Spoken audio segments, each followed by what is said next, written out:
விட்டு கொடுத்து வாழ், தவறில்லை. ஆனால் நீ உன் வாழ்க்கையை விட்டு விட்டு வாழாதே. ஏனெனில் நீயும் வாழத்தான் பிறந்தாய். 3 இன்பம். உடல் நோயற்று இருப்பது முதல் இன்பம். மனம் கவலையற்று இருப்பது 2வது இன்பம். பிற உயிர்களுக்கு உதவியாக இருப்பது 3வது இன்பம். விட்டு கொடுக்கும் தன்மை நமக்கு இருந்தால் நாம் விட்டு கொடுக்கும் அனைத்தும் ஒரு நாள் நம்மை தேடி வரும். நேர்மை என்பது ஒரு போதை. பழகிவிட்டால் விட்டு விடுவது சிரமம். யார் மனதும் என்னால் புண்பட்டு விடக்கூடாது என்பதில் நான் கவனமாக இருக்கின்றதாலோ என்னவோ என் மனதை புண்படுத்த போட்டி போட்டு நிற்கிறார்கள். பிடிவாதக்காரரிடம் வாதாடக்கூடாது. முடிவெடுத்தவரிடம் விவாதிக்க கூடாது. புரிந்து கொள்ளாதவரிடம் பேசவே கூடாது. கோபம் ஏற்படும் போதெல்லாம் அதை அடக்கியால கற்றுக்கொள்ளுங்கள். கோபம் என்பது பிறரால் ஏற்படும் குணம்தானே தவிர உங்களின் பிறவி குணம் அல்ல. பிறப்பால் கிடைத்த உறவுகள் அதிர்ஷ்டம் என்றால் அன்பால் கிடைத்த உறவுகள் பொக்கிஷம். தெரிந்ததை தெளிவாக பேசு. தெரியாததை தெரியாமல் கூட பேசிவிடாதே. காரணமின்றி வாழ்க்கையில் யாரையும் நாம் சந்திப்பதில்லை. பாலமாக சிலர், பாடமாக சிலர். நீ குற்றம் செய்யும் போது சிவன் உன்னை பார்க்கிறார். நீ தண்டனை பெறும்போது சிவனை நீ பார்க்கிறாய். ஓய்வின்றி வேலை செய்பவனுக்கு கவலைப்பட நேரமே இருக்காது. உண்மை கனமானது, எனவேதான் அதை சுமப்பவர்கள் குறைவாக தான் இருக்கிறார்கள். நீ யாருக்கு அதிகம் உதவினாயோ அவர்களிடம் கவனமாக இரு. அவர்கள்தான் முதலில் உன் எதிரியாவார்கள். நீ உண்ணும் உணவை பொறுத்தே உன் குணமும் அமையும். மறக்க வேண்டியதை நினைத்து வருந்துவதும் நினைக்க வேண்டியதை மறந்து விடுவதும் இந்த உலகத்தில் தற்போது இருந்து வரும் அனைத்து துன்பங்களுக்கும் காரணம். எந்த வடிவம் கொடுத்தாலும் ஏற்றுக்கொள்ளும் தண்ணீரை போல எந்த சூழ்நிலையாயினும் வாழ பழகி கொண்டால் வாழ்க்கை சிறக்கும். அன்பானவர்களிடம் இறங்கி போங்கள். அன்பை புரிந்து கொள்ளாதவரிடம் ஒதுங்கி போங்கள்.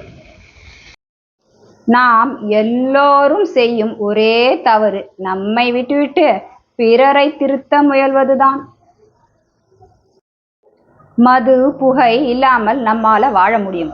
அதை தயாரிப்பன் கோட்டீஸ்வரனாக இருக்கிறான். சோறு இல்லாமல் நம்மால வாழ முடியாது. ஆனால் அதை தயாரிப்பவர் பரம ஏழையாக இருக்கிறான்.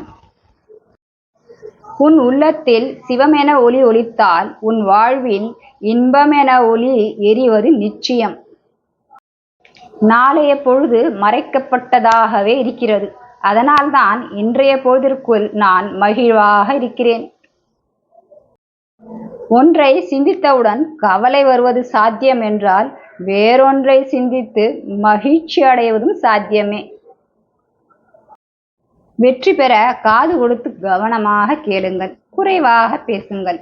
நிறைய நேரம் செயல்படுங்கள். அறிவு என்பது கடல் போன்றது. அது எவ்வளவு ஆழமாக இருக்கிறதோ அந்த அளவுக்கு அமைதியாக இருக்கும். முன்கோபம் என்கிற காற்று சுயபுத்தி என்கிற விளக்கை அணைத்துவிடும். பெரும்பாலும் சண்டைகளுக்கான காரணங்களை விட சண்டையின் போது பேசிய வார்த்தைகளே அவர்களை மீண்டும் பேச விடாமல் செய்து விடுகிறது. பெத்தவர்களுக்கு காசு பணம் செலவு பண்ண யோசிக்காதீங்க. நாம் எதுவுமே கொண்டு வராம பிறந்த போதும் நம்மை கொண்டாடியவர்கள் அவர்கள்தான்.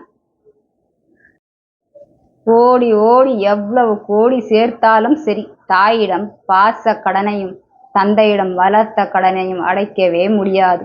கடைசி வரை நாம் ஒரு கடனாளி தான் நண்பா. அம்மா தனக்கென சமைத்ததும் இல்லை. அப்பா தனக்கென்ன சம்பாதித்ததும் இல்லை. ரொம்ப யோசிக்கவும் கூடாது, ரொம்ப நேசிக்கவும் கூடாது. இரண்டுமே ஒரு நாள் பைத்தியமாக்கிவிடும். வெளிப்படையாக இருப்பவர்களை விட வேஷம் போடுவர்களுக்கு தான் இந்த உலகில் மதிப்பு. ராவணன், ஏண்டா ஒவ்வொரு தசராவுக்கும் என் உருவ பொம்மையை கொடுத்துறீங்க? நான் என்ன உங்க பொண்டாட்டியவா தூக்கிட்டு போனேன்?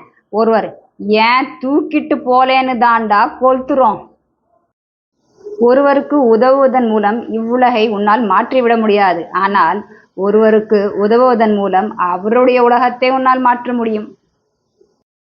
இரு பக்கமும் விசாரித்து விட்டு ஒரு முடிவுக்கு வாருங்கள். காரணமில்லாமல் உங்கள் மனக்கூண்டில் பிறரை குற்றவாளி ஆக்காதீர்கள். நல்ல மனைவி அமைவதெல்லாம் கடவுள் கொடுத்த வரம் அல்ல, அவர்களின் பெற்றோர்கள் வளர்த்த விதம்.